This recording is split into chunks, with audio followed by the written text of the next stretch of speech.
Good morning, everyone. Sunrise here in Montana. We're moving.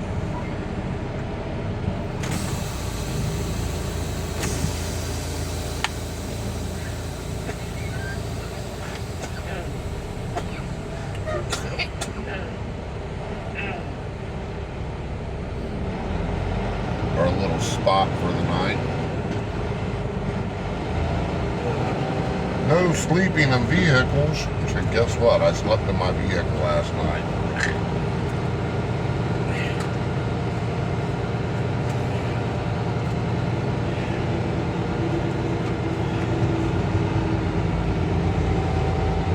Air.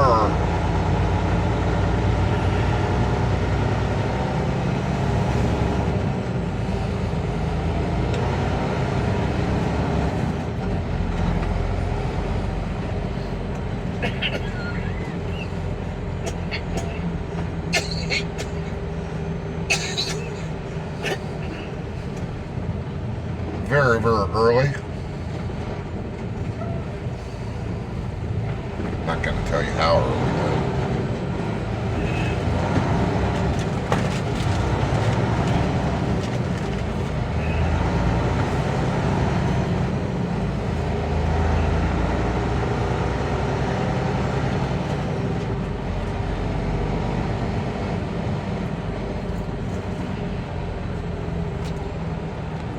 Tilt the camera, huh?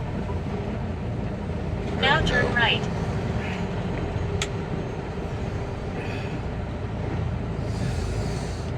We are in Bozeman, Montana.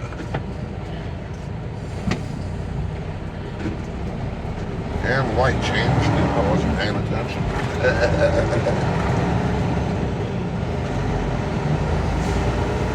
Here we go. Follow the road for 2 miles.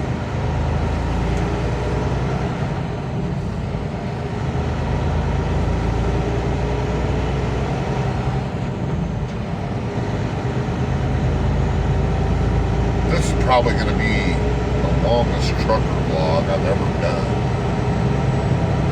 Because I want to, where we're going, I just want to get the most of it.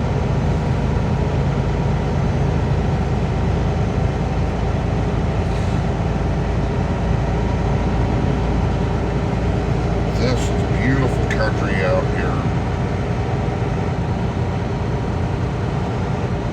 And it's the reason why I want to move out to Montana. The whole reason I want to move out here.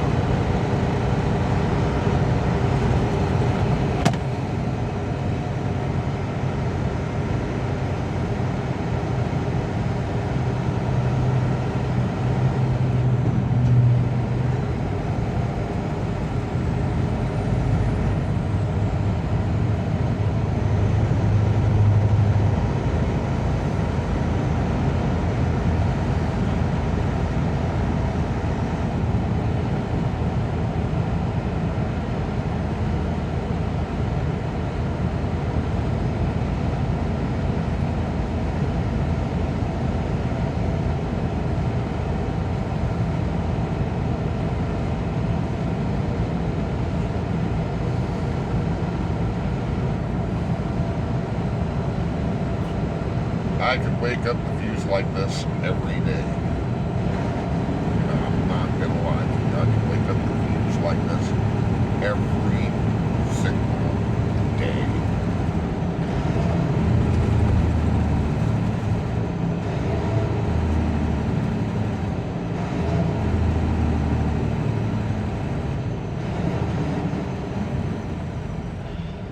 You are approaching a way station in 1.1 miles.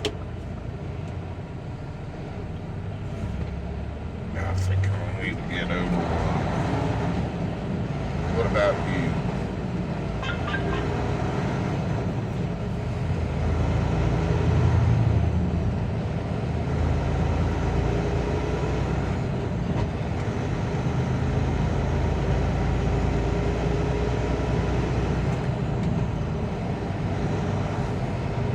problem with this way station coming up is you never know when it's going to be open. And I've never been pulled into this way station, so I don't even know where it's at. I know it's just off in the intersection up here In somewhere. 3/4 of a mile, turn left. No, we're not going down the Layton Road.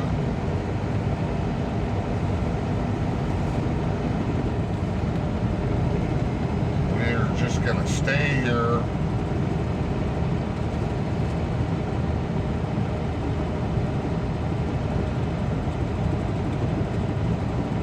Layton Road is like majorly twisty and turny.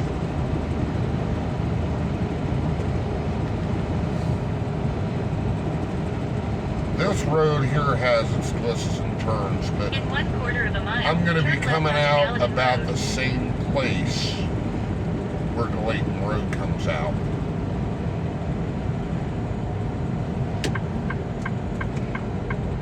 All right.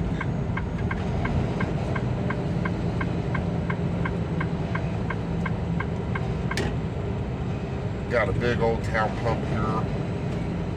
There, a truck stop as well. Now turn left. These are on every corner. Seriously, town pump. It's like Terribles, or if you're from Knoxville, Tennessee, there's Wagoners on every corner, you know. That was Wagners.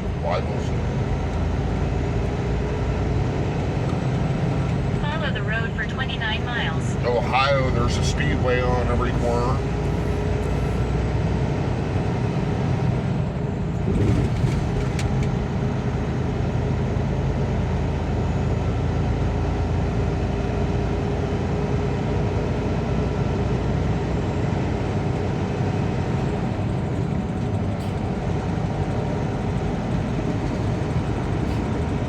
Yesterday we passed the Gibson Les Paul factory. I didn't even know they had a factory for Gibson up here.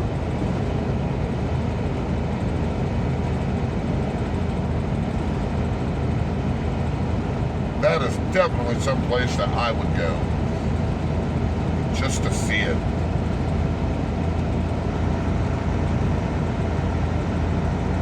Hey man, I'm a rocker. I'm a roller, I'm a ride out of controller.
But it's all worth it, you know, it's all worth it.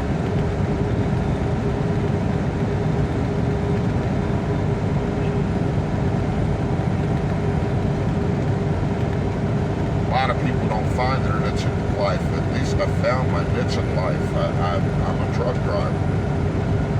I should have done this when I got out of the Navy back in 2007. I should have.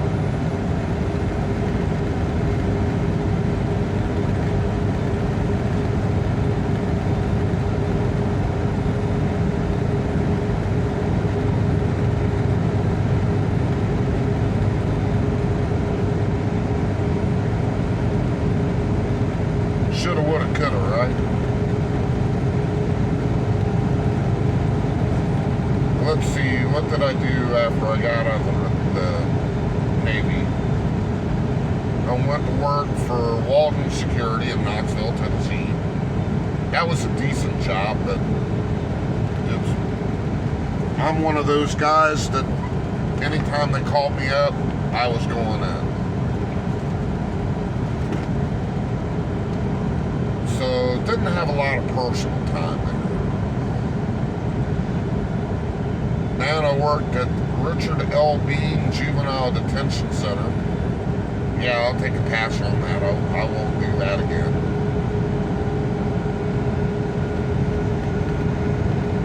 Worked for a place called Clean Harbors. Now, I love that job.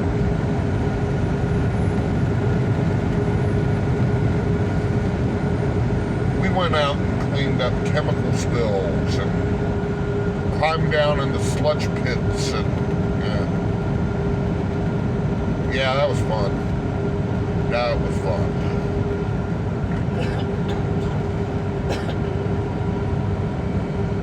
A lot of late hours though. Definitely a lot of late hours.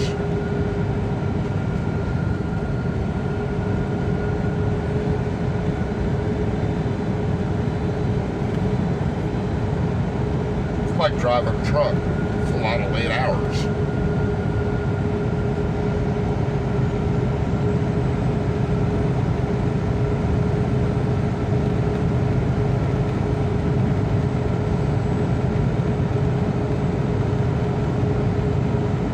For a place called Merchant Data Services.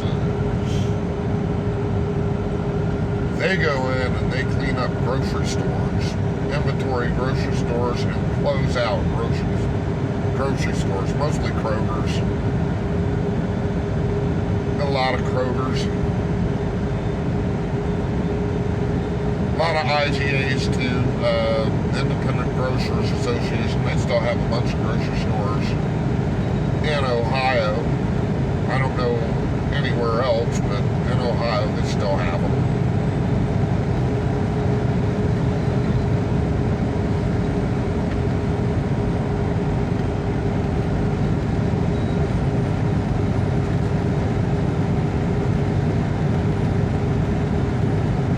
Went to work for a place called Corporate Security Solutions, where I was basically a prison guard without being a prison guard. Didn't like that too much. Then I started working for ConAgra in Troy, Ohio. And they were building the Slim Jim plant there in Troy, Ohio. The original Slim Jim plant in, I want to say it was either South or North Carolina, burned down.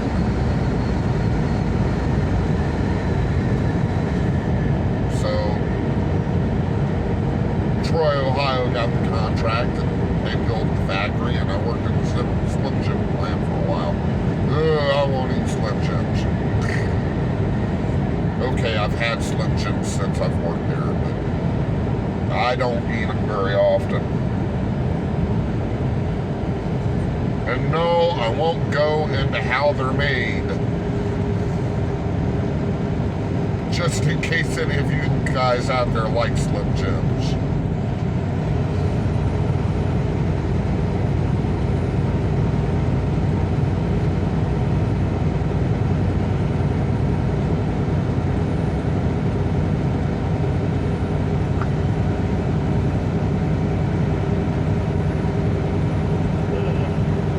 Into it. Yeah. I worked at a place called Safeway Packaging for a while. They dealt in corrugated products. Don't call it cardboard. Don't call it cardboard. It's an industry term. That's cardboard. Cardboard boxes.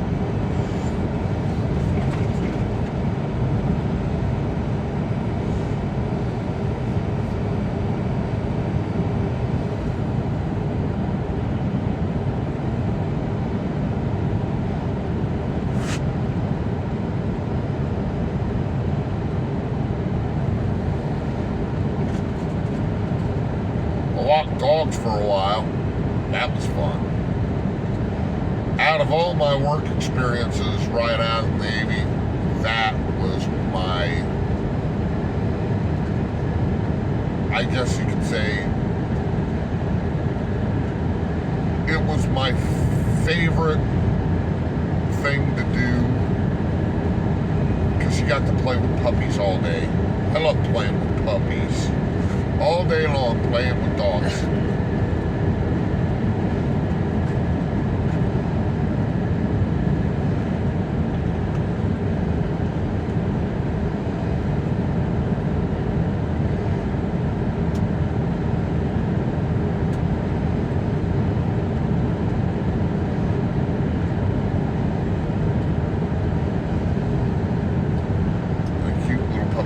They come running up to you.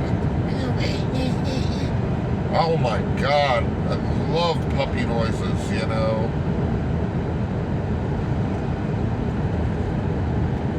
Just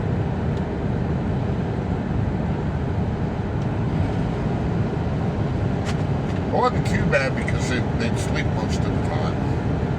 But when they got up, they were rambunctious, and then they were hard to put back down.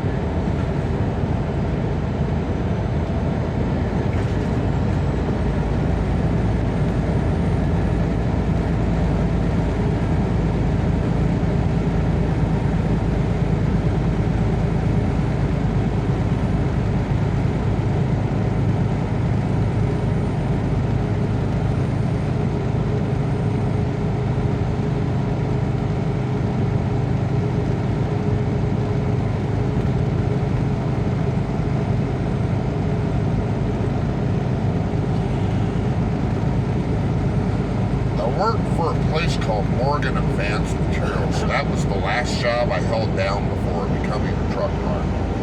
And that job was cool. I loved working there. But would I trade all that experience in, doing those jobs, just to be a truck driver? Absolutely. Absolutely.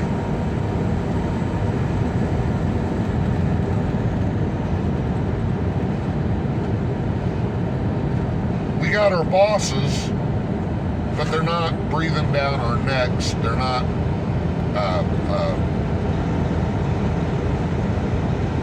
you know, there's nobody breathing down your neck all day long.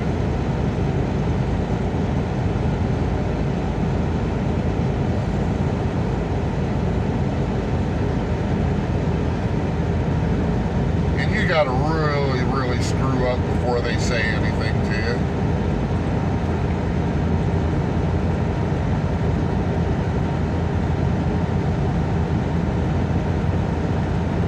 And then you really, really, really, really, really gotta screw up before they'll fire you. You know.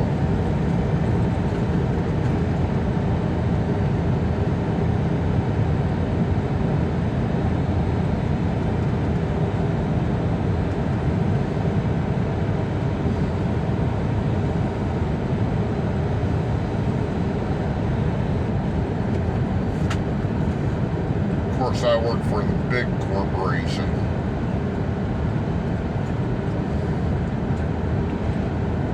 Problem with being a company driver for any company, you're going to get a lot of shit. You're going to get a lot of crap from what they call the real drivers. See, we're just steering wheel holders to the rest of them, you know. I think about that whole steering wheel holder thing.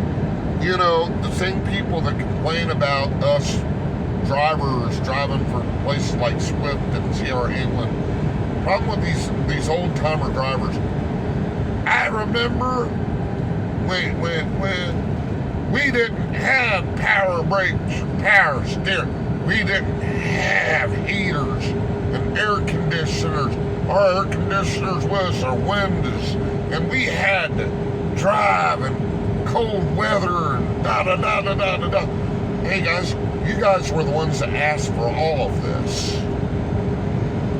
You did. You asked for that power steering.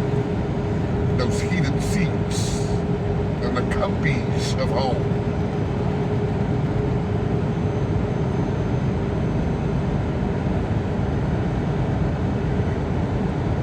And now you're mad because younger generation is coming in. And yeah, I'll agree, some of those younger generations don't need to be behind the wheel of an 18-wheeler.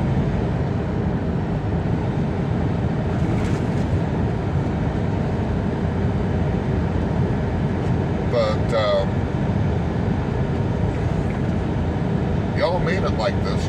Y'all the ones that caused us to go on electronic logs instead of paper logs.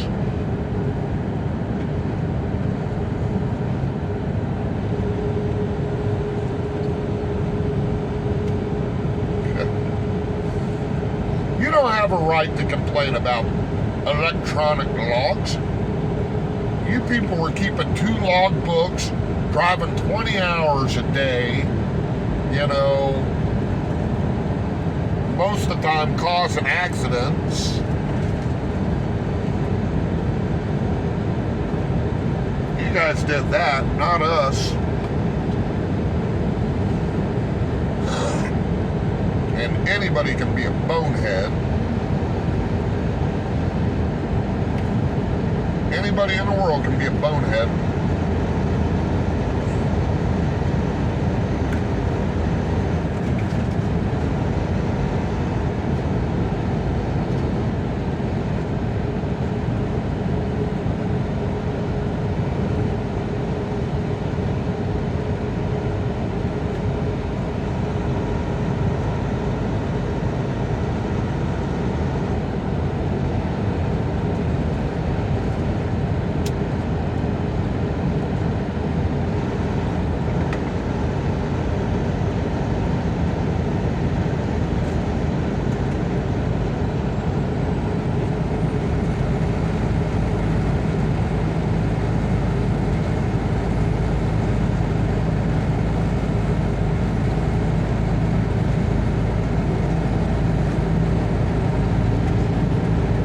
That's the difference.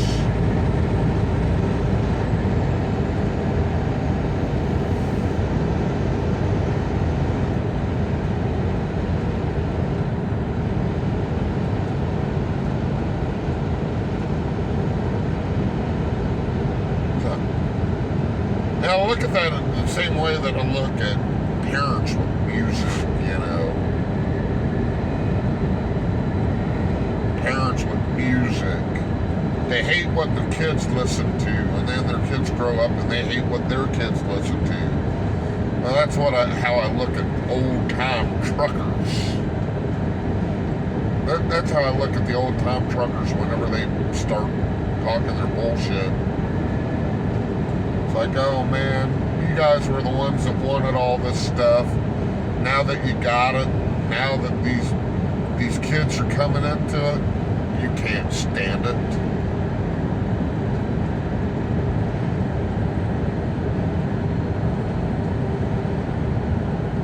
But there is a lot of wisdom within those old-time truck drivers. It's good to listen to what some of their stories, what they have to say. You can learn from other people's experiences.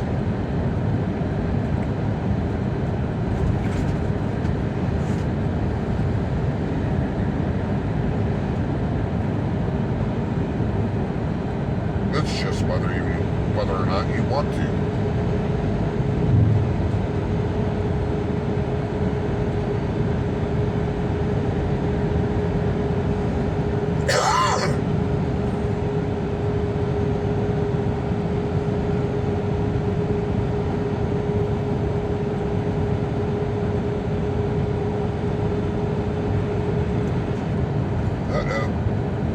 We're gonna have a little thunder shower. better get these ready. Oh, I hit it just in the right time.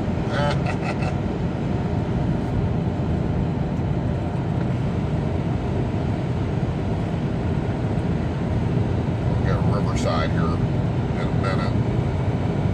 I'm not sure what little river this is.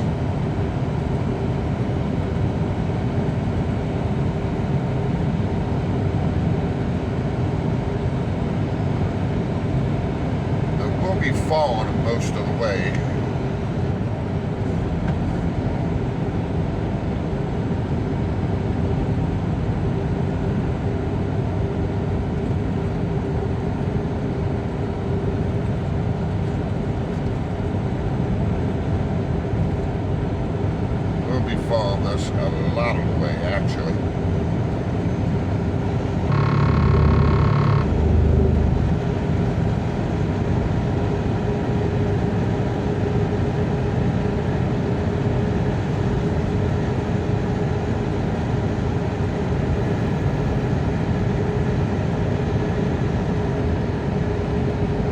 That guy got his home built over there by that rock ledge. I could live in a house like that. Ooh, it's got wheels too. I mean, he can drag it away anytime he wants. It's not a permanent structure. I wonder if he's a panner. You can buy a spot out here along the river and go panning for gold. There are people that actually do find gold panning.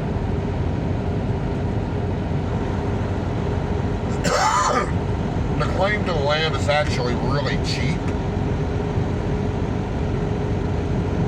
Problem is they don't want you to have any permanent structures out there, meaning you can't build a home or a house on it. You can build a shed. They'll let you build a shed.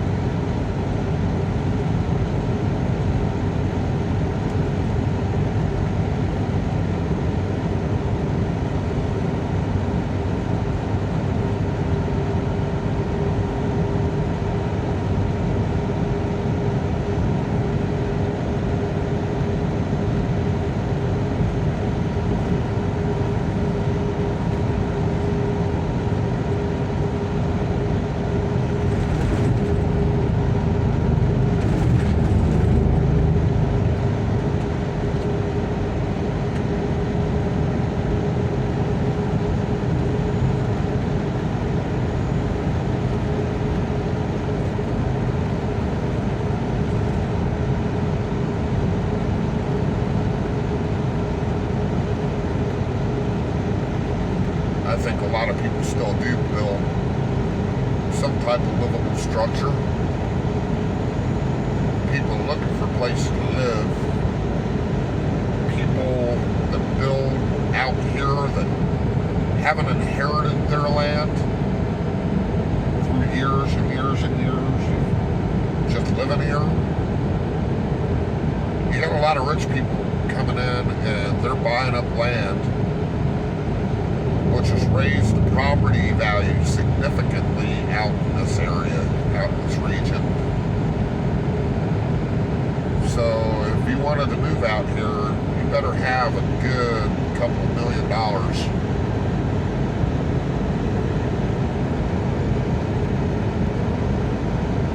I don't blame anybody for wanting to live out here, rich, poor, that doesn't matter.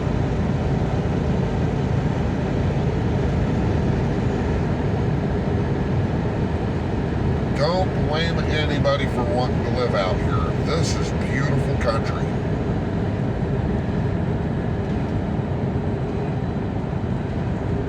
This is the Madison River. Didn't know the name of the river. I didn't want to give you the name until I was actually sure of it. I would have probably told you all the Missouri River.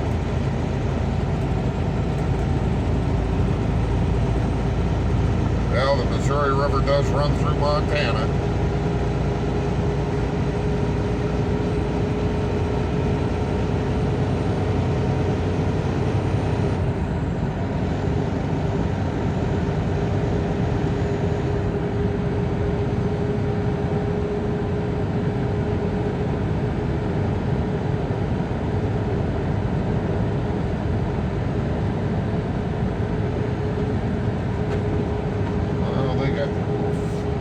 Fishing traps out there.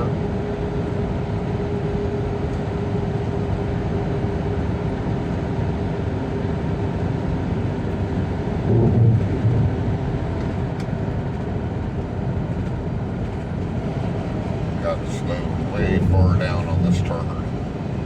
This is probably the tightest turn that we will see on this stretch of road.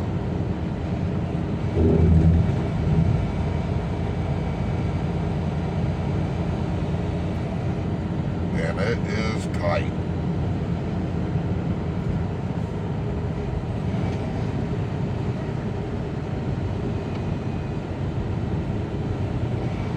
A lot of head-on collisions down here because it's a blind turn, number one. Number two, get people in these little four-wheel cars out here. They like to take this stuff as fast as they can.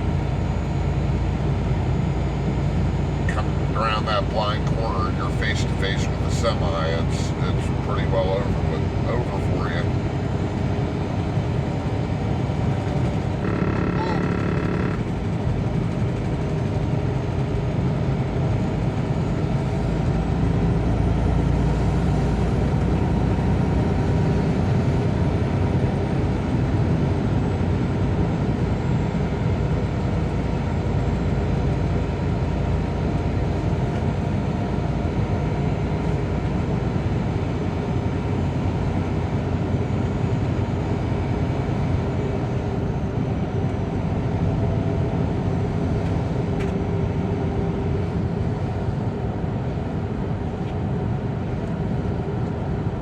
I like these scenic drives. I really do.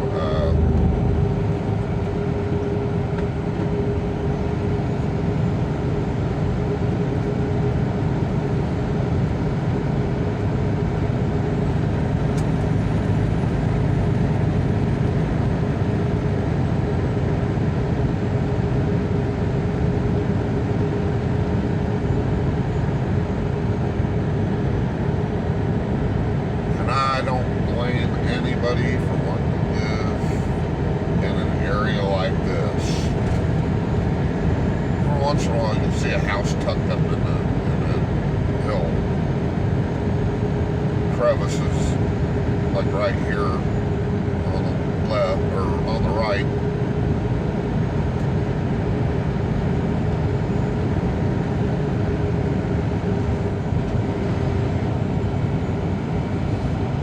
Although that one doesn't look like anybody's at it right now, that doesn't necessarily mean there isn't anybody living it.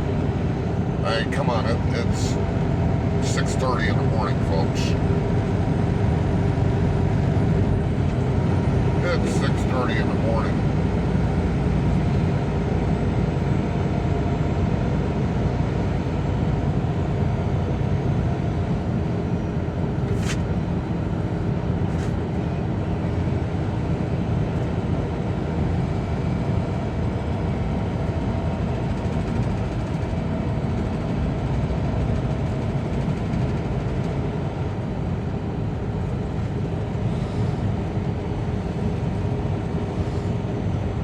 It's highly likely that anybody that lives in a house like that is probably sound asleep.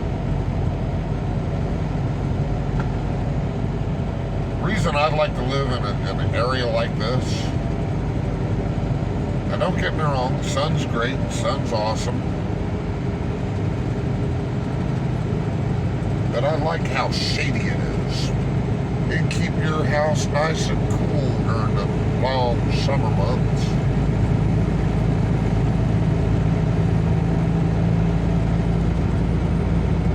And with this high up in elevation, we are,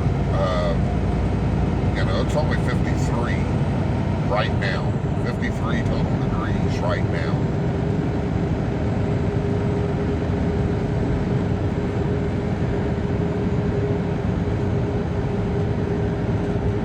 House on the left.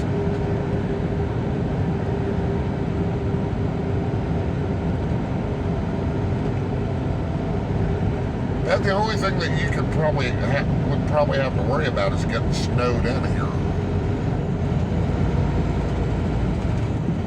That might not be too fun.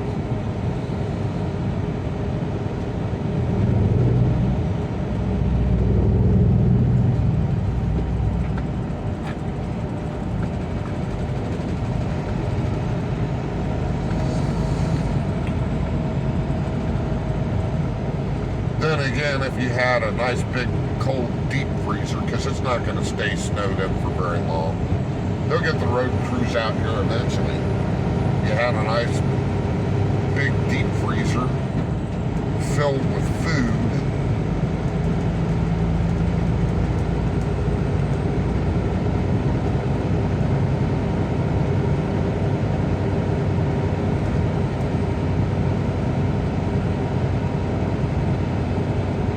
In the olden days, you'd probably resort to eating each other.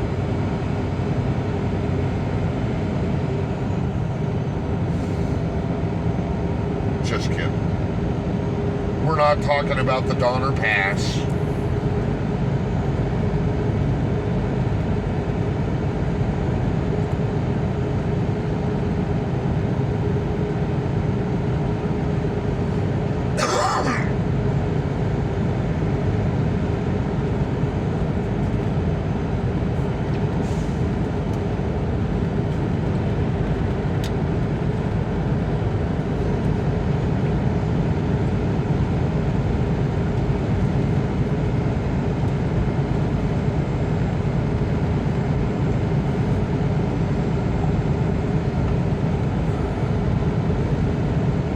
Right now, the Madison River is way over that way somewhere off to the left.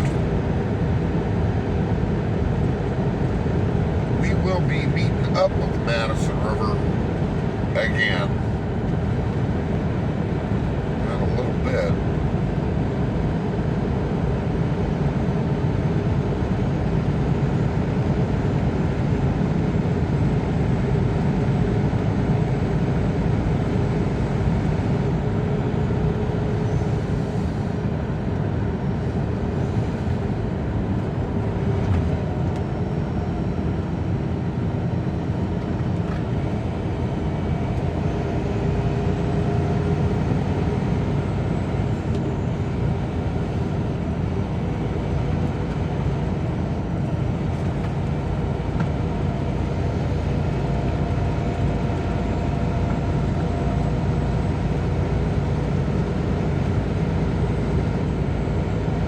In 3/4 of a mile, turn left.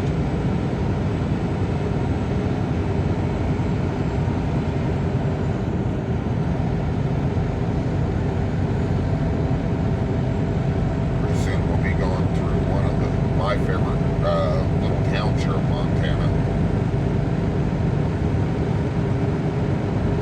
There's a big old hot springs area.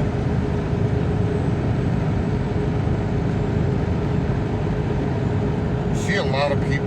In 1/4 of a mile, There's turn going to be left this onto US Highway business off to the 287 left that makes little hot tub houses, saunas. There we go. See it right there.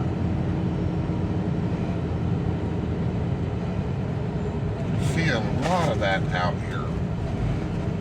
Now turn left.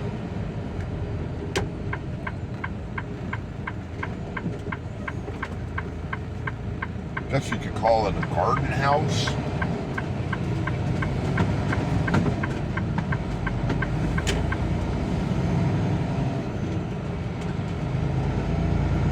That's a greenhouse right there. Follow the road for 16 miles.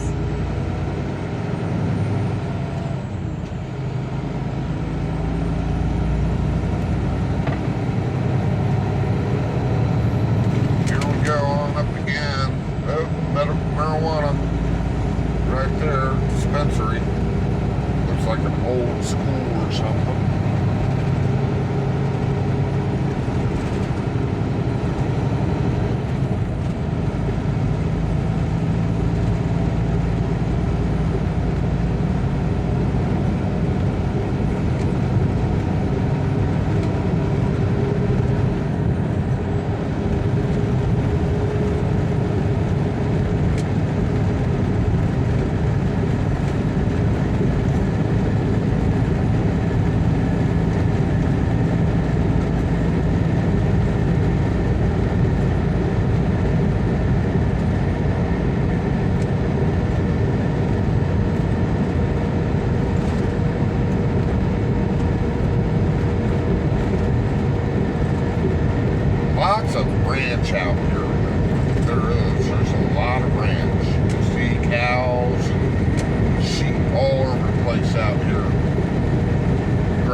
I do believe they've got moose out here.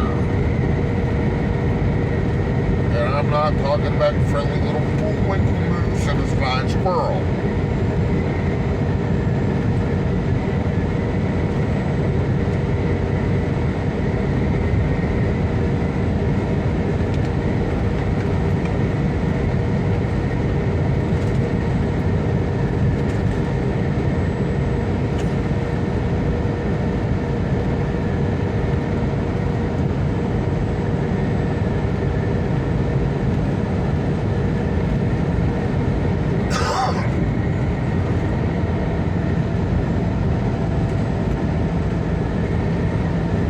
Last time I was back through this way,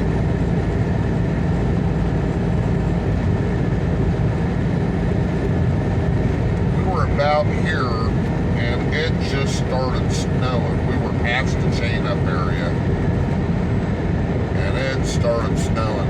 And by the time we got down the other side of the hill, the road was completely covered.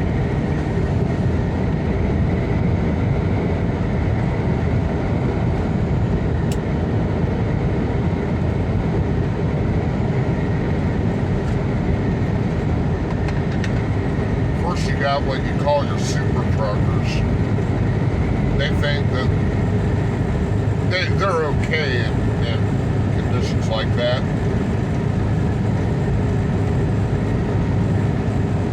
They'll drive by you honking and hollering and getting all upset. Best thing you can do when you get in snowy conditions like that is slow down. You know,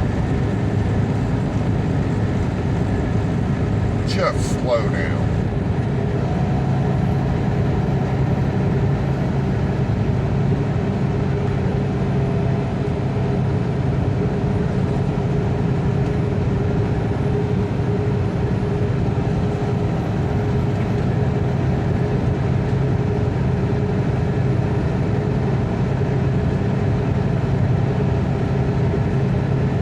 We had a super trucker one time. We were driving California, that's the name of the town, Weed, to Oregon, someplace in Oregon.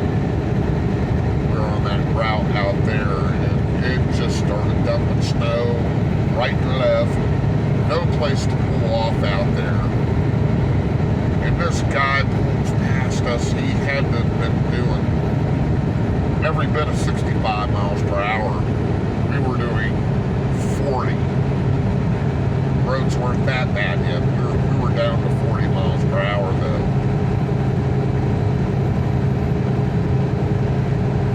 About 20 miles later, we go by, we see 10 minutes later, we see, you know, just this guy on the side. 10, 20 minutes later, something like that. This guy's on the side, his nose is all busted open. Apparently he skidded off the side of the road and decided to let his truck take a nap there. Same guy that passed us, honking. Like, talk about your instant karma there, dude.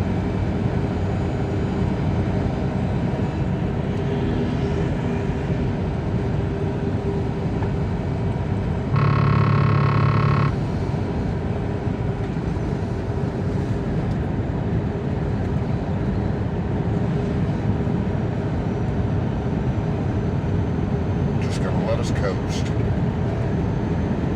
Gonna let us just coast all the way down.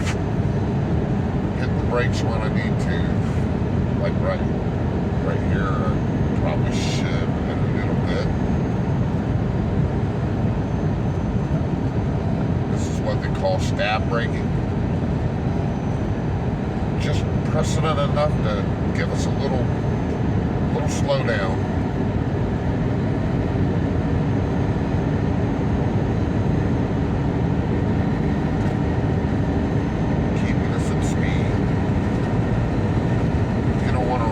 Brakes. No, not going downhill, especially not coasting. You burn your brakes up, you might even start a fire or two.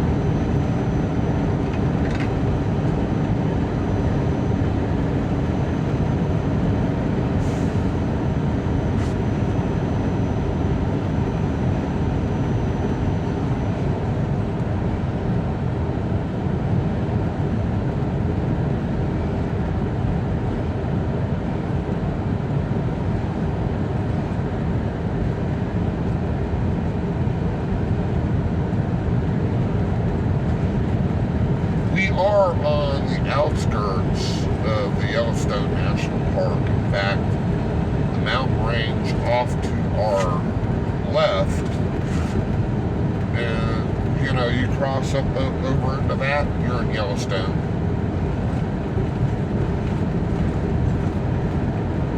West Yellowstone, but Yellowstone nonetheless.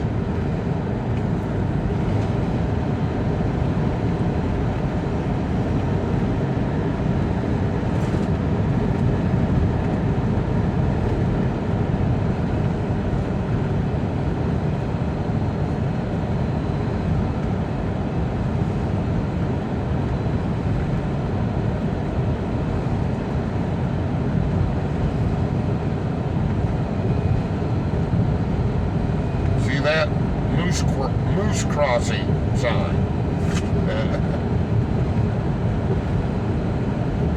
I've never seen an actual moose. You know, I've never seen an actual bear out in the wild. I've seen a bear out in the zoo. You know, I've never seen a bear out in the wild. They've got them out here. I have never seen one yet. And they got moose, and I've never seen a moose up, you know, out in the wild.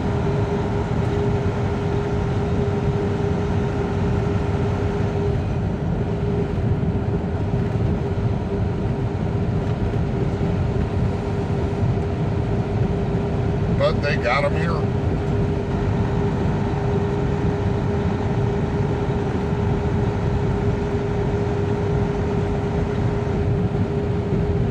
You know what happens if you get a moose in the road and you're driving one of these things? You're looking for a hospital.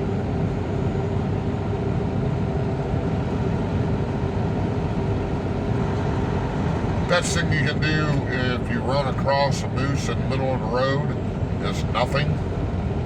Stop your vehicle. Wait for the moose to do what the moose wants to do.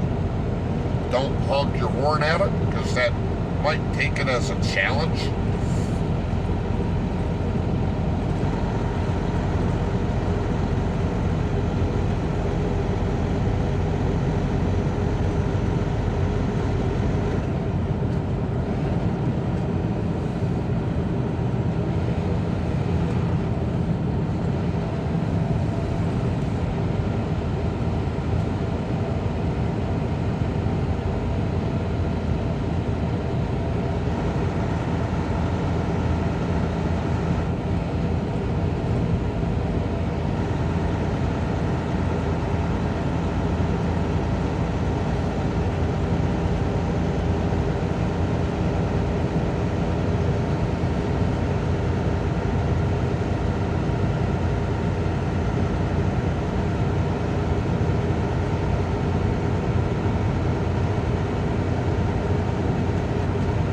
Have been known to cause havoc. That's for sure.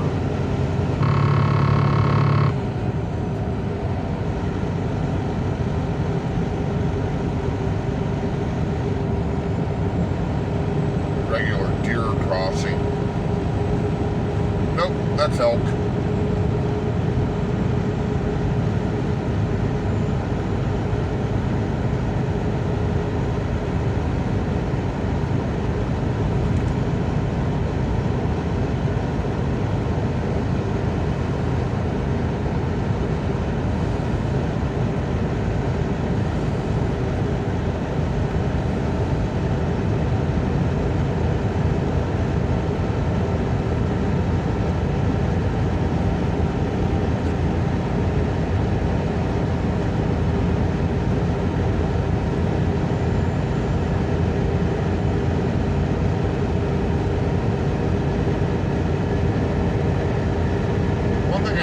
about Montana is Montana has many different environments, so to speak. You've got rolling hills, you've got flatlands, you've got mountains, you've got desert in Montana.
Speed levels down to 55.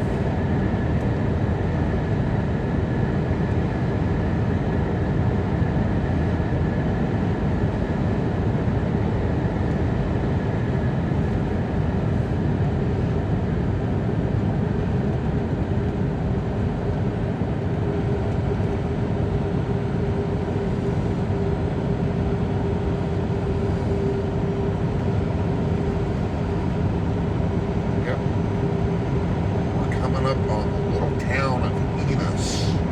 I'm not sure if this is part of Enos or not. I don't want to give you bad information.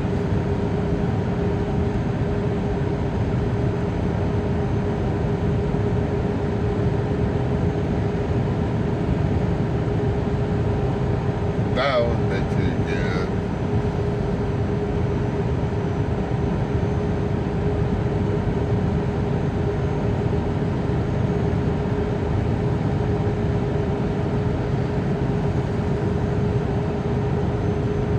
About the only spot here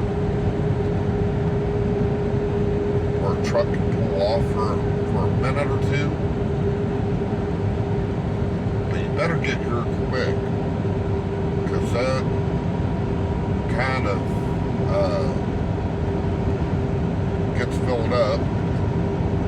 Of course, there was your Yellowstone sign for all you Yellowstone people.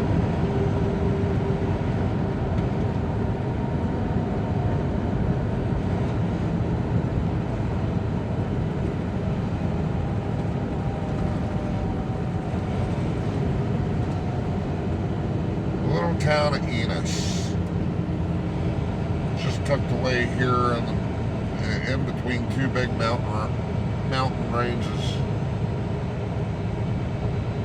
Madison Foods. That looks like a big old grocery store. In 1/4 of a mile, turn left onto Mount Highway 287. Think about these little these little towns like this. Yes, they cater to the tourists. Just about everything out here caters to tourism.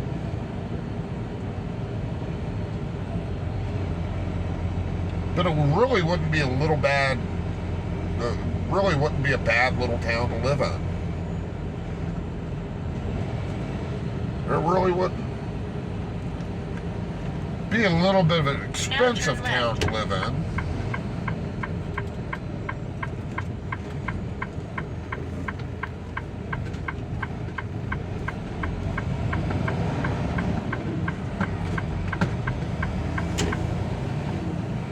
There you go, another town pump.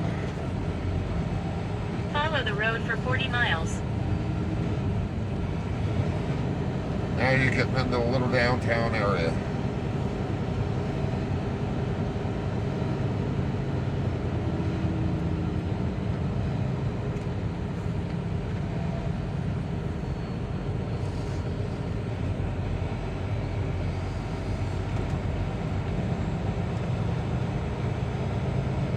Like I said, this is all set up for the tourist, yes. But again, this wouldn't be a bad little town to live in. Lots of places to eat.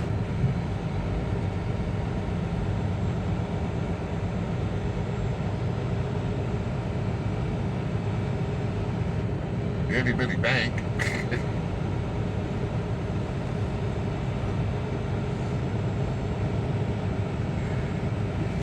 And this town is busy year round. We've driven through here where it's been snowing, and there have been people walking that downtown area.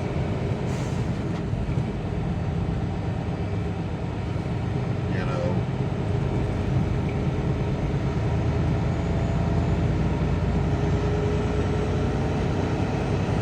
Businesses open up.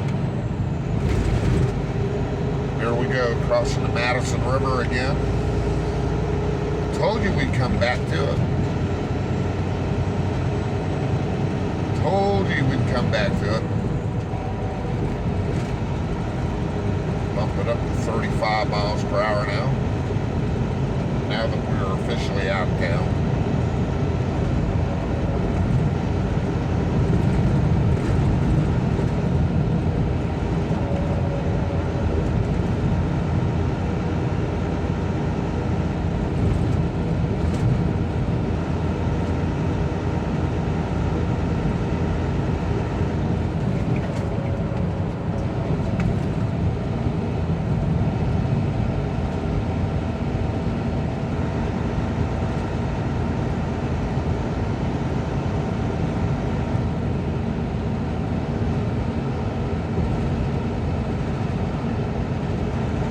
Most of this gets all desolate during the winter time because it dumps up here. It really does. Snowfall is big up here. There's a couple of deer off to the side.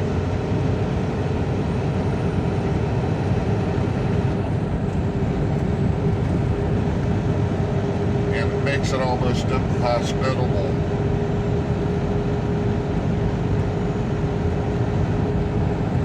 Makes it almost inhospitable to live out here during the winter time, especially if you're way out here.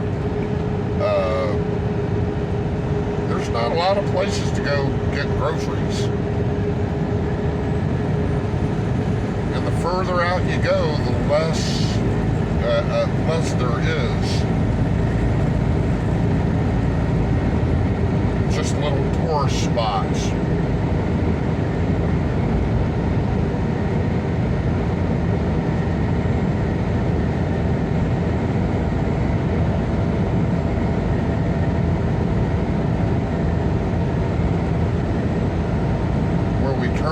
There's a little gas station. I usually stop there a lot of times, get short videos.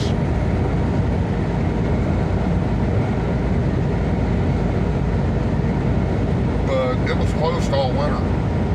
Now the winter before it, they were open. They were actually open during the winter time. Last year, nope, they closed down.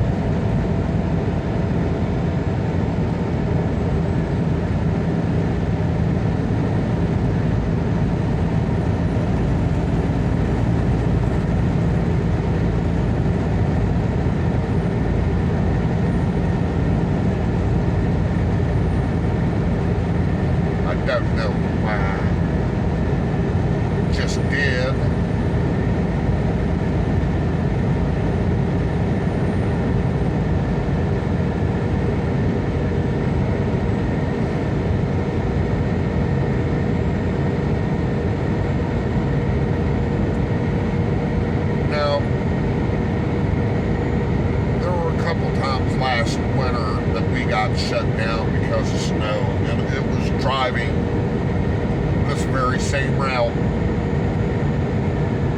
And both times we got stopped right there, I think the Lake Shore, Lake Valley, something like that. We'll see it in a little bit.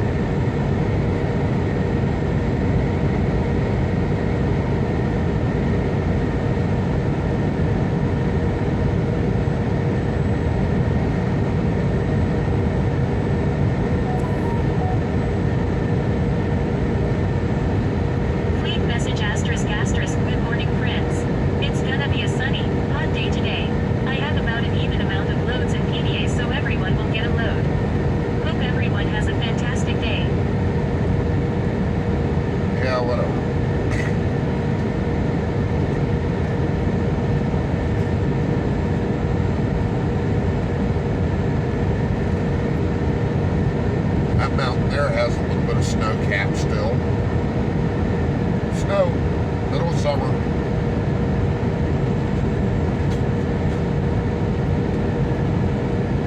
It'll probably be gone by August. Probably be all melted off by August, but right now it's still there.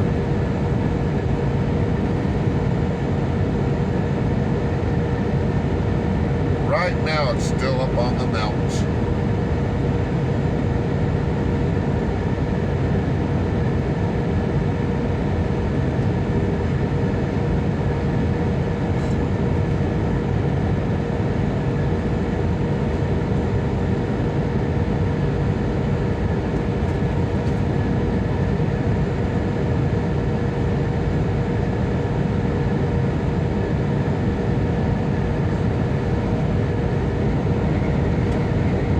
They've been getting a lot of rainfall this summer out this direction.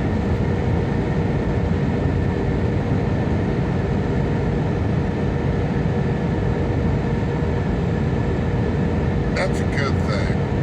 It's keeping the vegetation watered.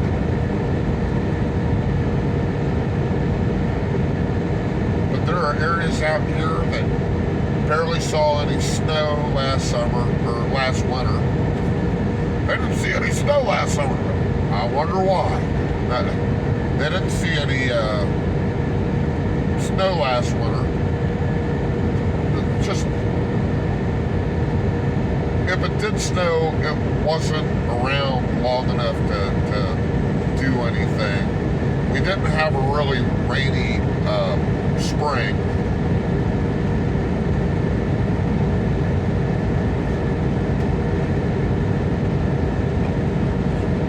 So it's drought conditions, but up here it looks wonderful.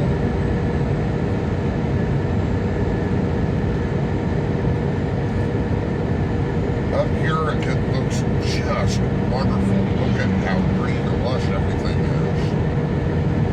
With that sun coming up.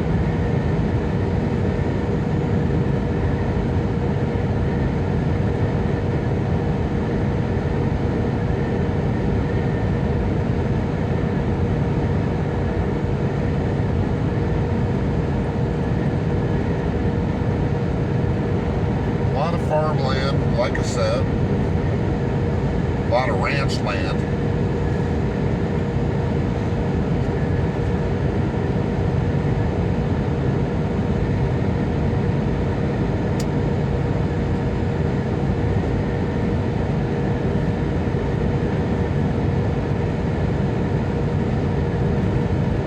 Idyllic and peaceful.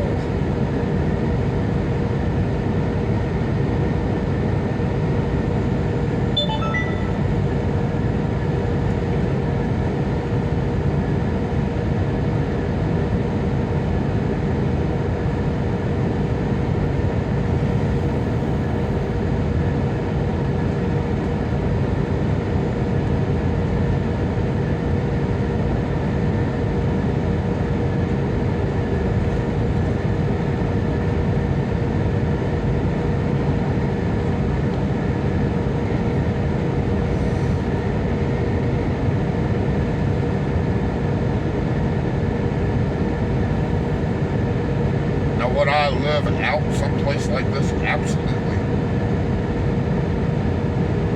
First of all, I would get 2 or 3 deep cores, just in case.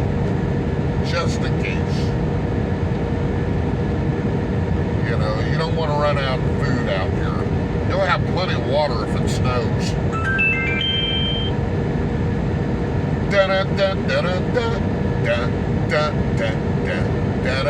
Oh, sorry. I gotta level up. Come on. Now, you'll have plenty of water if it snows. A lot of people, they'll collect water here.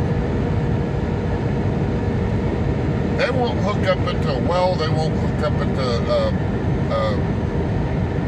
sewer or anything else. They will collect their own water, treat their own water, and, you know, have plenty for the summertime.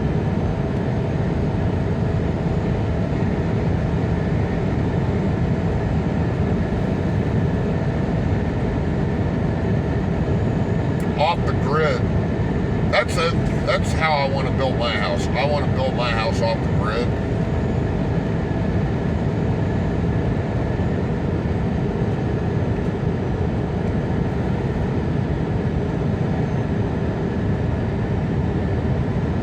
I ain't afraid of no solar panels or windmills.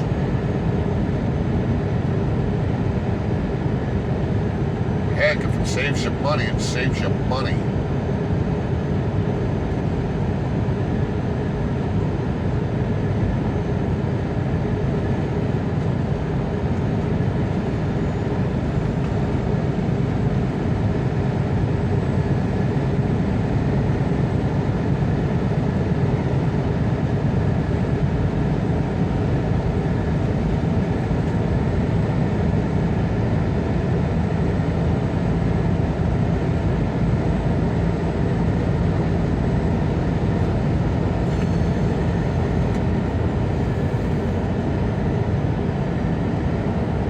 Saves you money, it saves you money.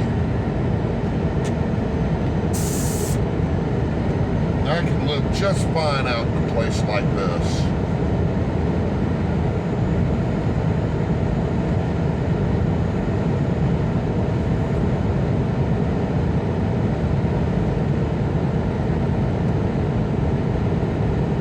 The guy's got just a shack.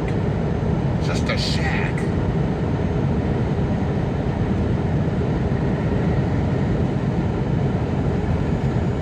I don't need a big house like some of these big houses that you see off over here. I don't need a big house like that.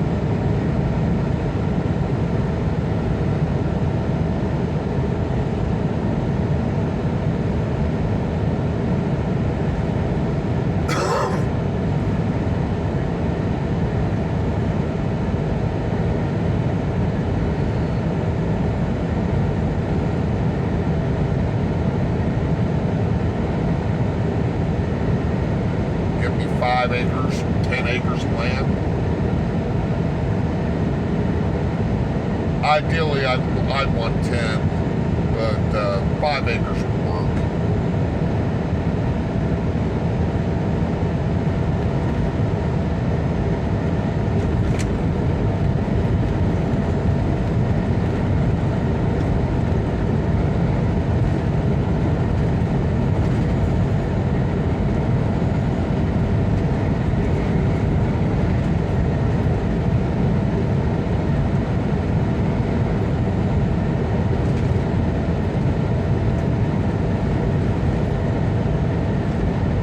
If it snowed us in, I wouldn't be driving.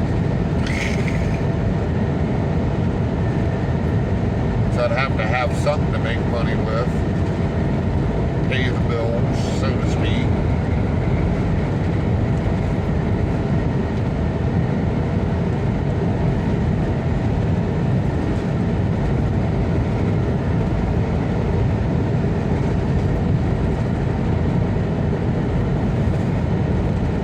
More and more people are starting to do that, though, they're starting to build smaller homes.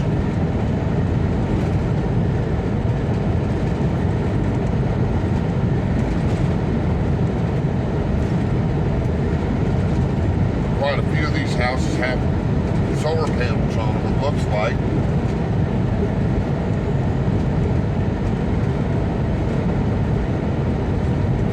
And yes, there's enough wind here that you can run a windmill or two.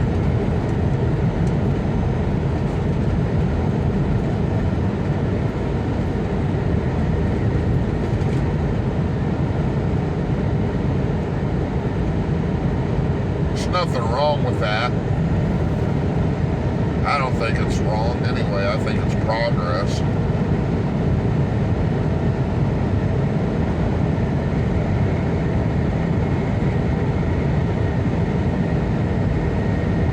But it's sure beautiful.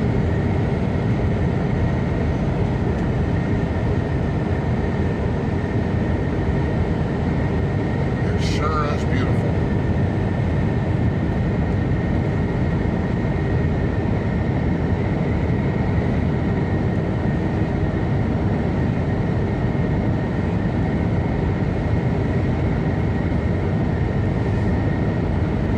Like I said, this is going to be a longer video because I want everybody to see what I see when I drive through Montana, man.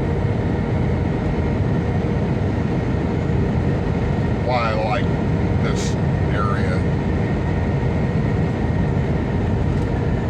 And I do. I love it.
I've never been never been hunting before in my entire life.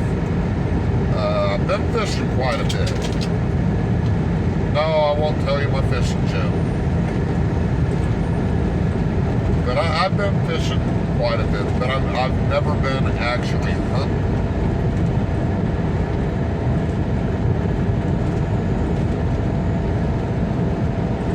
I would have loved to have gone hunting when I was a kid. I would have.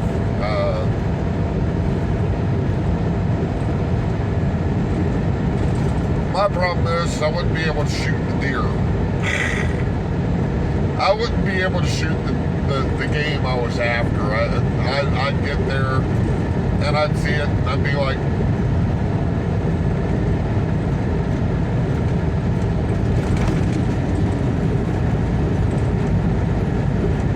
I just couldn't do it.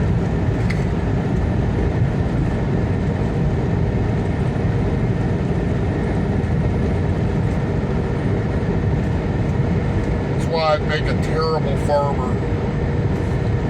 I'd have chickens and cows and pigs, and I'd end up overpopulating myself because I wouldn't be able to kill any of them.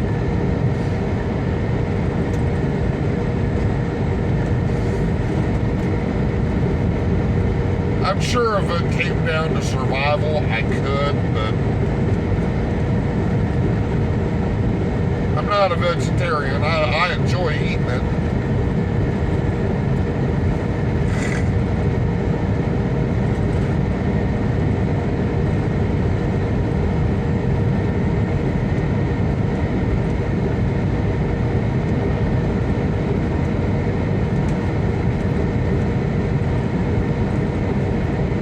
Ready to eat?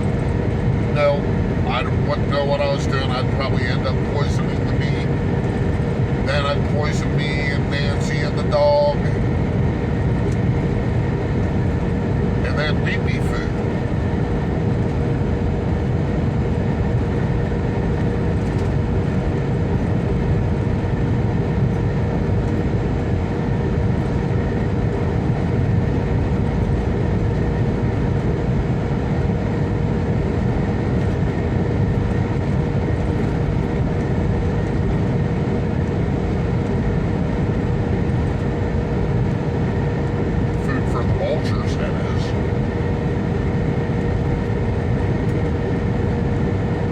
I'm sure I'd learn it.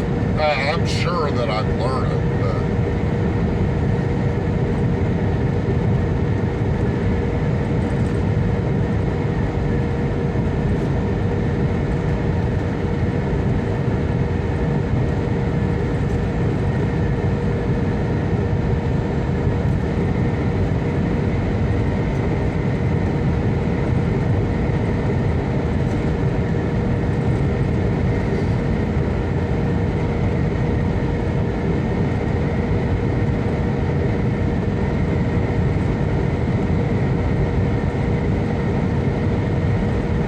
I get someone else to hunt it and I'll cook it up.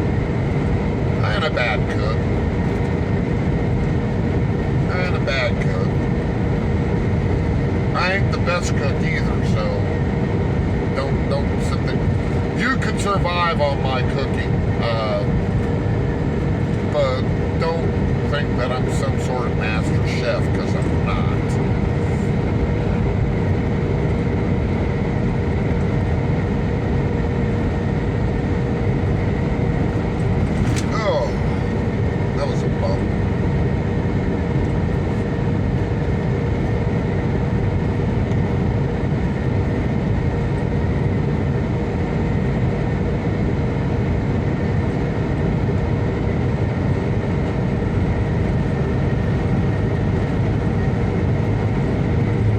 Do I think hunting is a skill that every person should learn? Yes. I don't care if you're a boy, I don't care if you're a girl. I think that hunting should be a skill that everybody learns. And the reason why is, let's just say something bad happens and there's no power. There's no McDonald's, there's no Kroger's, there's none of that. What are you going to eat? If you're not hunting your own food, if you're not foraging for your own stuff, what are you going to eat?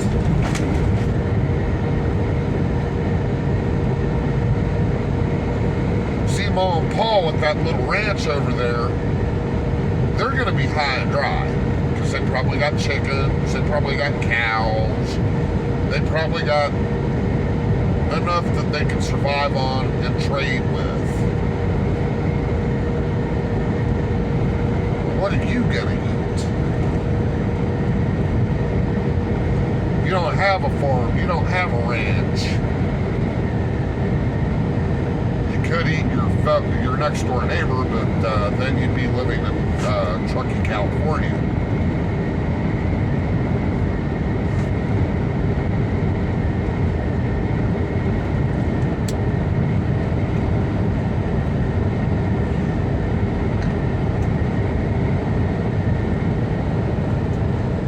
I think everybody should learn how to hunt.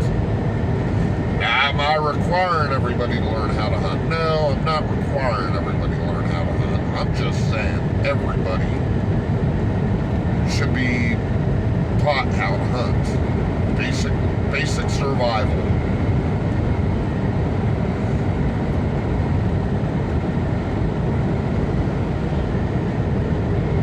I know if I had kids, I'd be taking them camping. At least camping. I miss camping. I miss going camping.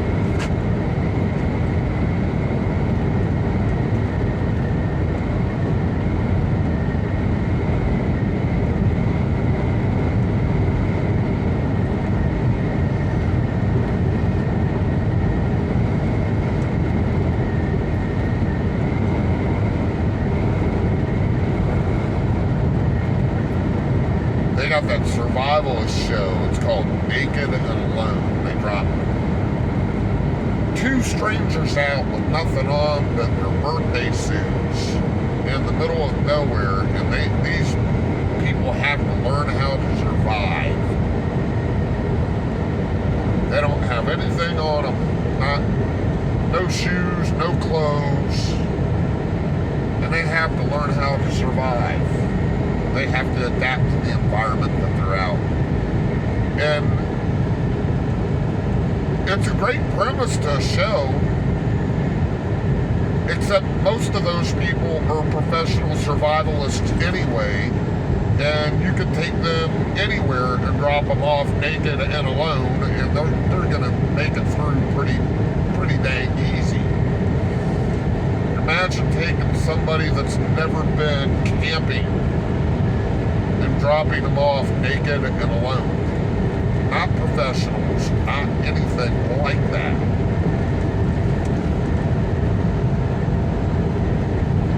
They're not going to survive. They're going to be asking the Kramer crew for a couple of their sandwiches, let me tell you.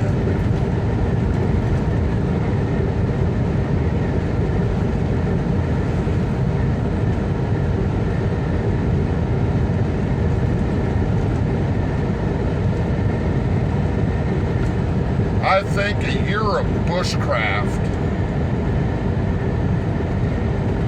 would definitely be a good high school program, you know.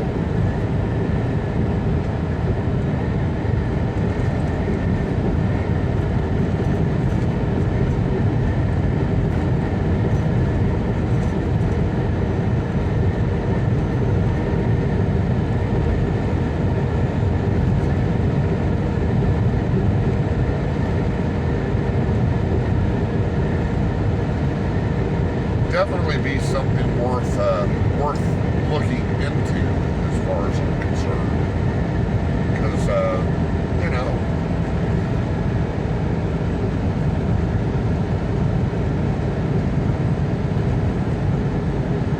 don't have to take the students out there and drop them off naked alone now.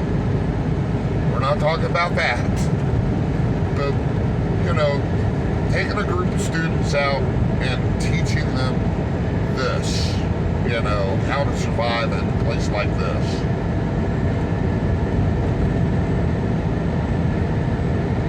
Teaching them how to build a house out of what you see, you know.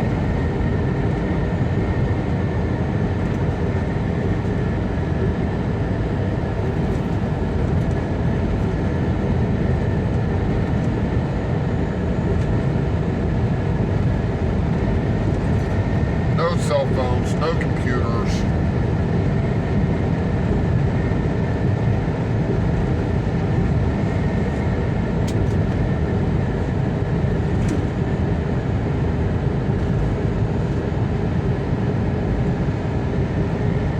Poor people like me can take that course if I wanted to and come out with better knowledge. I had basic survival in the military, yes, but it was like a 2-hour course, 2 or 3 hour course. We didn't hunt, we didn't build structures, we didn't survive, so to speak.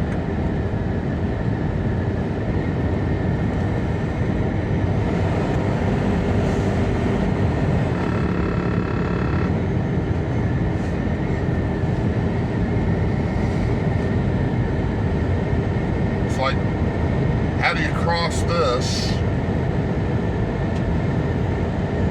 You know, what you need is on the other side of the Madison River here. How do you cross it without getting swept under by currents and getting pulled under and drowned halfway across? How do you get across it to get what you need? Where's the best places to cross at?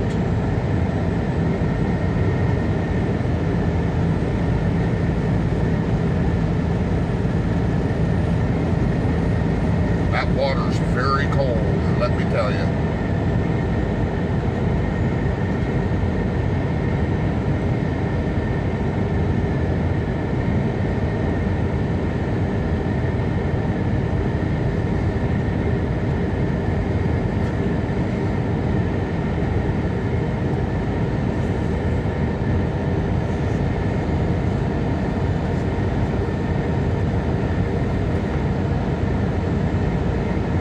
Never learned any of that stuff because I never really had time for it. I was always working. You know, I got out of high school, I went right into the Marine Corps, and I haven't really stopped since.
Yeah, it's a matter of how much time do you have to learn it.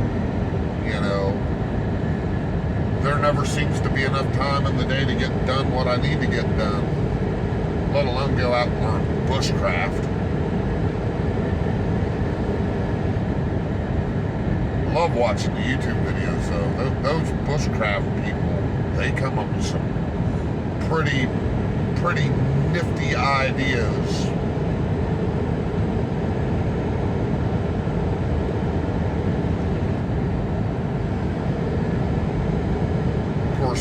them have a lot of money and a lot of time to do it.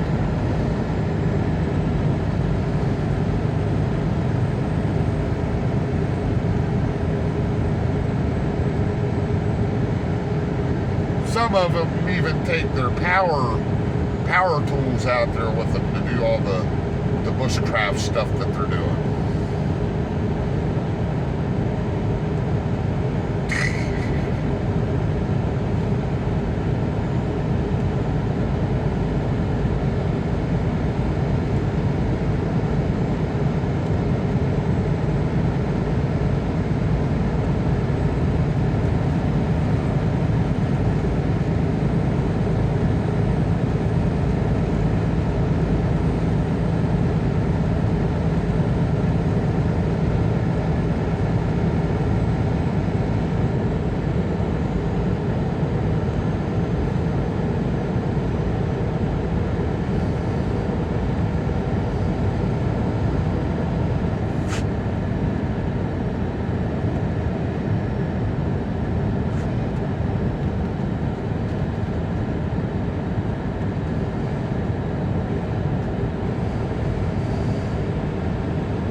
Temperature just dropped another 10 degrees. It's now 49 out here presently.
But I could live like that. I could.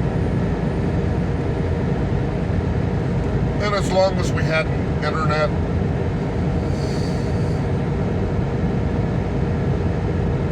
as long as we had internet, it'd be okay. See, what kind of sucks out here is internet is spotty no matter what. Internet's spotty out here. You know.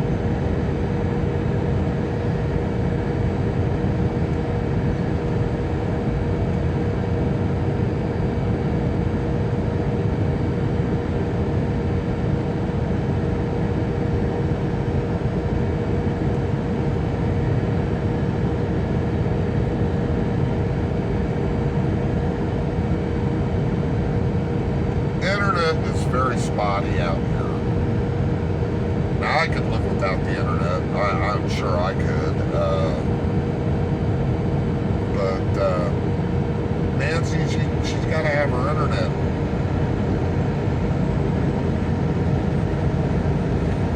In 1.5 of a mile, turn right. Because that's what keeps her engaged. Nothing else to do.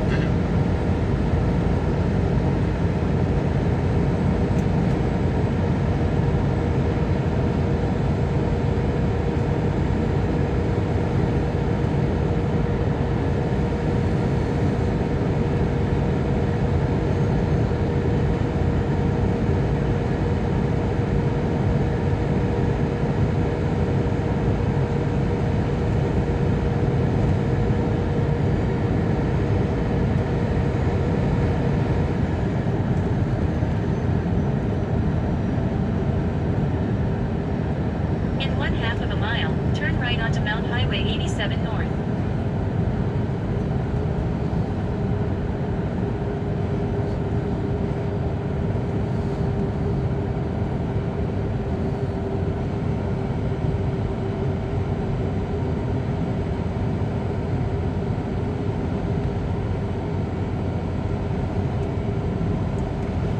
Got a sign coming up I want to take a look at. Arrive alive, don't drink and drive. Now turn right. Well, that's a good message. We're turning on to Montana 87. No.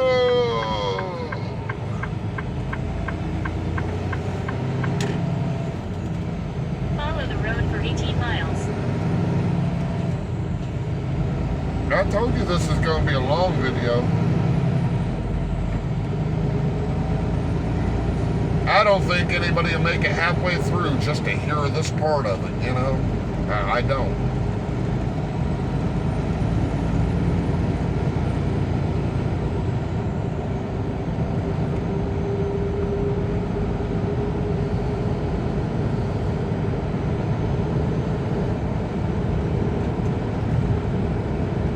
I don't think anybody will make it past this part of the video.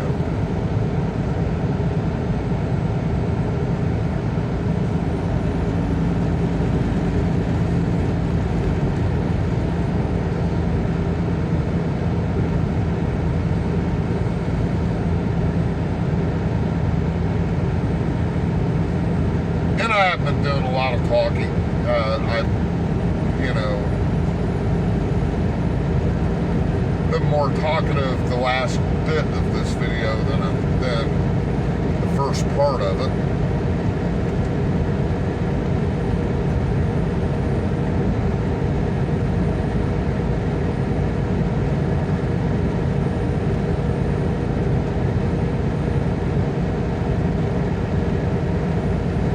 That might be very, very boring to most of y'all.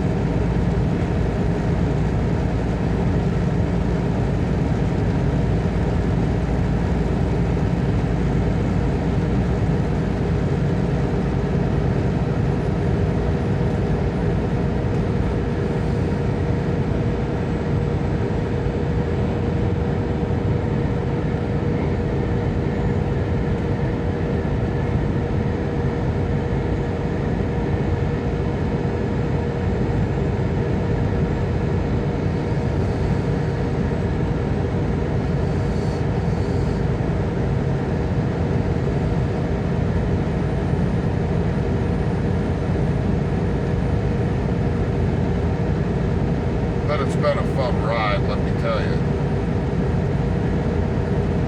Been a very fun ride coming through this area of Montana with y'all riding along with me.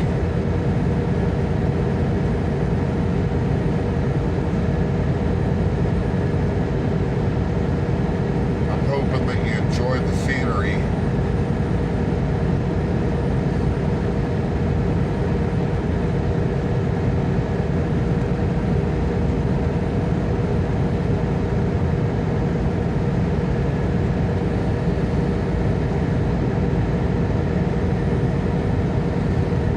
Even if the conversation has been a little bit dry, I hope you enjoyed the scenery.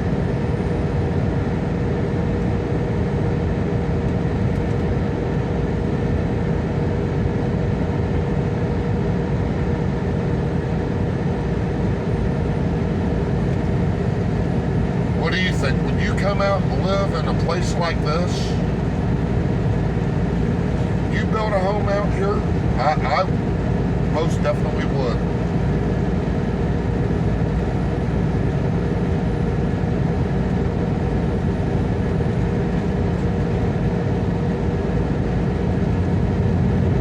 Maybe even get a little farm out here, farm my own stuff.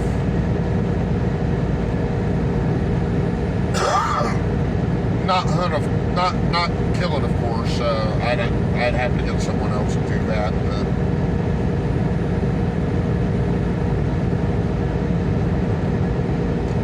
I'll cook it.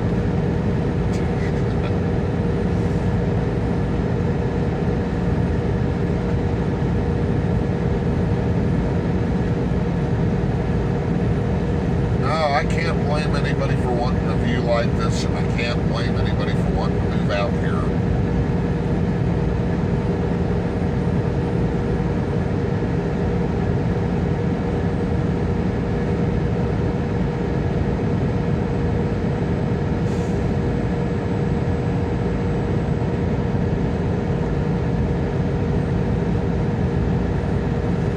Scenery like this,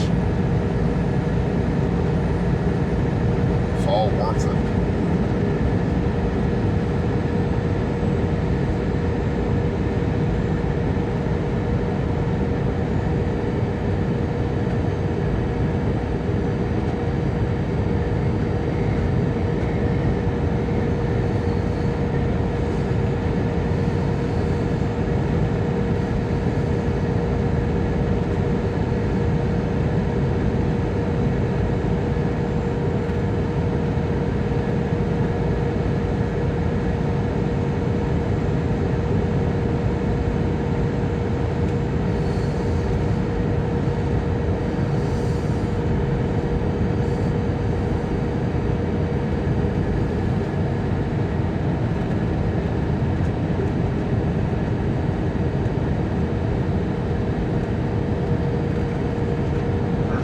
Tiny homes up there, up on that hill. Not big homes, just enough for probably a husband and a wife so they can run around naked in their backyard. You know?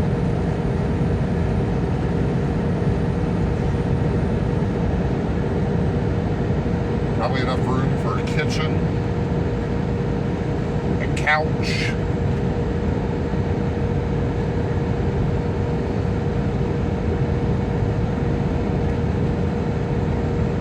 You got this big guy right here. Has to let the whole neighborhood know he's wealthy.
Walking there, he's got his bibs on, his hat, got his dog walking with him.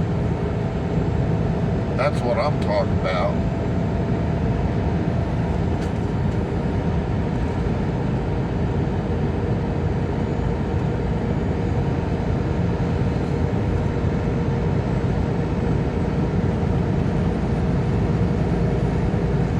That's what I'm talking about. That's what I like.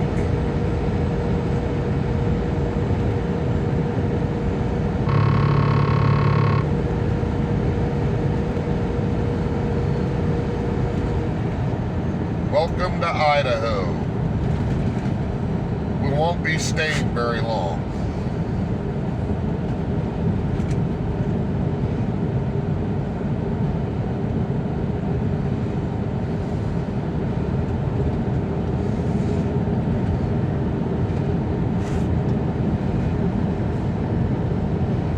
Island Park is the name of the town. I couldn't remember the name of that town where we got snowed in.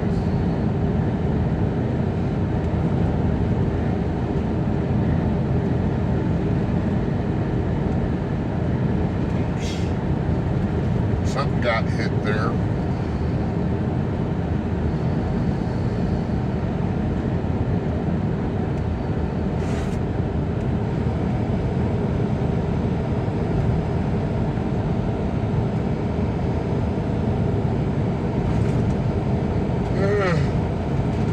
Big old lake.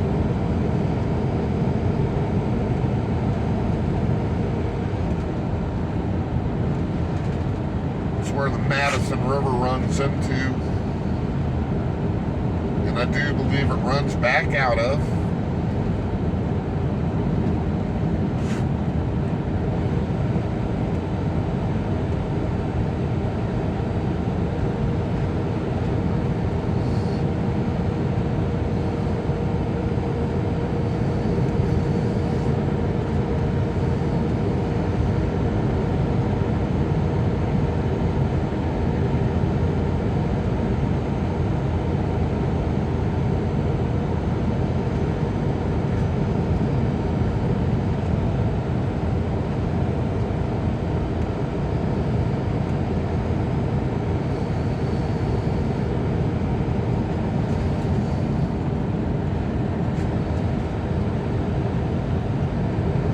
Most of these houses board up for the winter.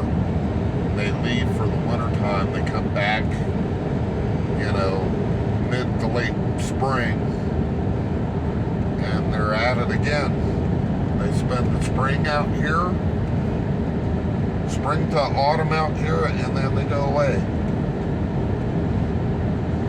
Now you'd think that when snowfall comes that this place would be busy, and it's not really that busy.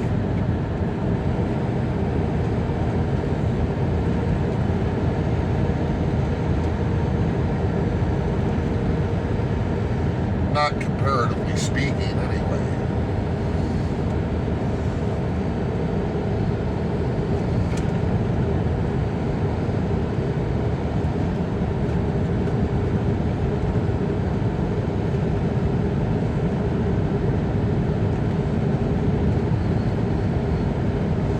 Got a few places where you can ride snowmobiles, maybe do some cross-country skiing, but it's rather dead out this way.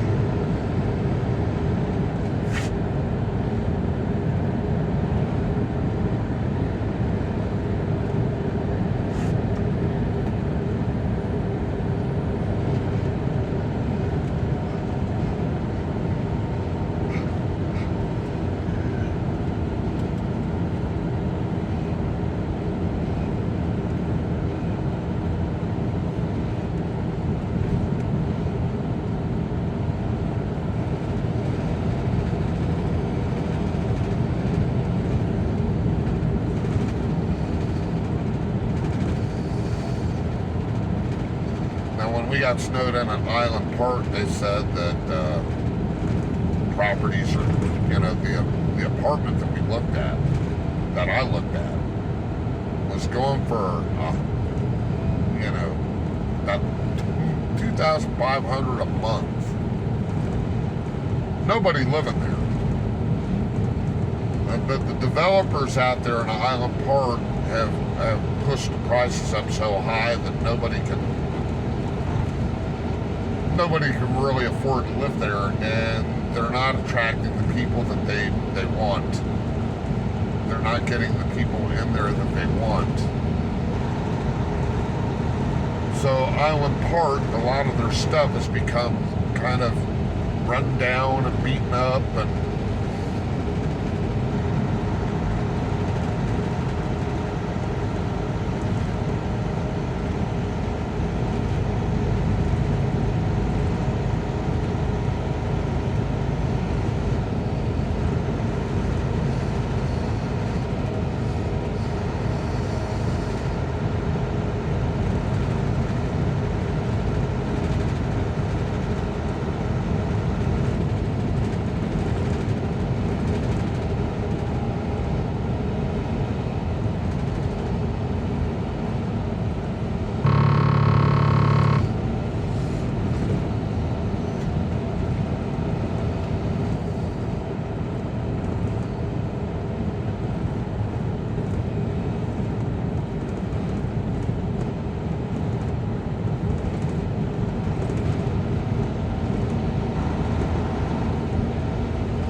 travel vlog.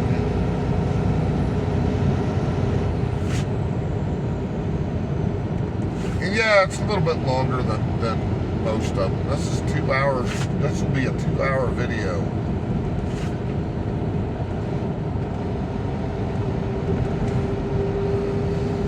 And most people probably won't make the first 15 minutes.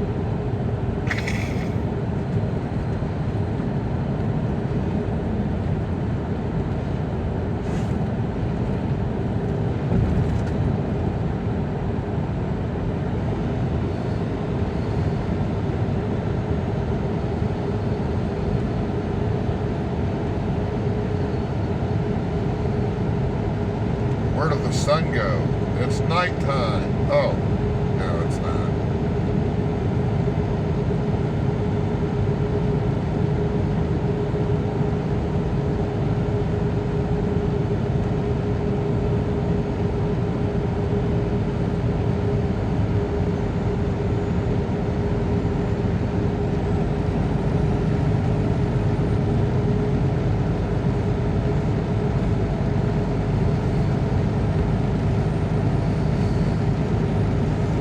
Not yet,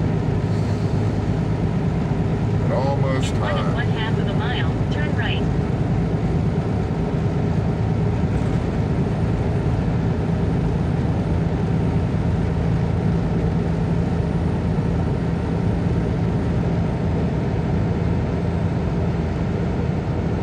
Just absolutely gorgeous. Absolutely gorgeous.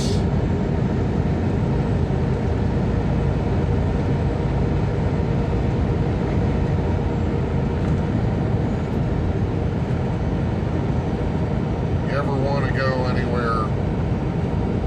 You ever want to go anywhere in the United States?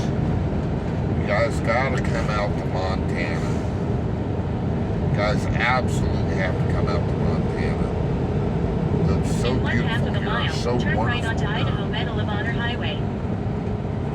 that it doesn't compare to anything else. Skydivers, ooh, putting on their parachutes. Wonder where the drop zone is here. Guilty pleasure. I've only been twice, but I'd love to go again, but I won't go again. So.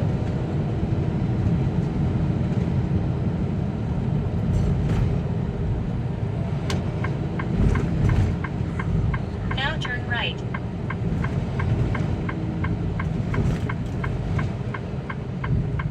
Hey.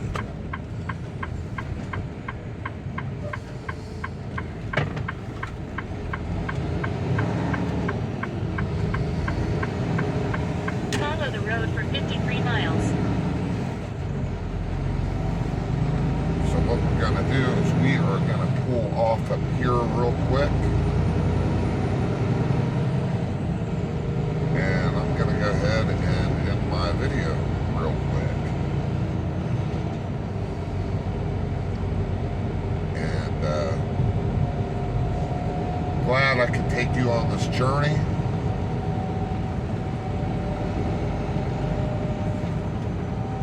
Again, I know, you know, videos that go this long, they don't get a lot of views, and the views that they get are usually from people that have already subscribed. But if you do like what you see, I urge you to like and subscribe. Smash that bell. This gas station here was closed all winter. Wonder if it's open today. Might be. Might be. Y'all have a good one. Vic us out, y'all.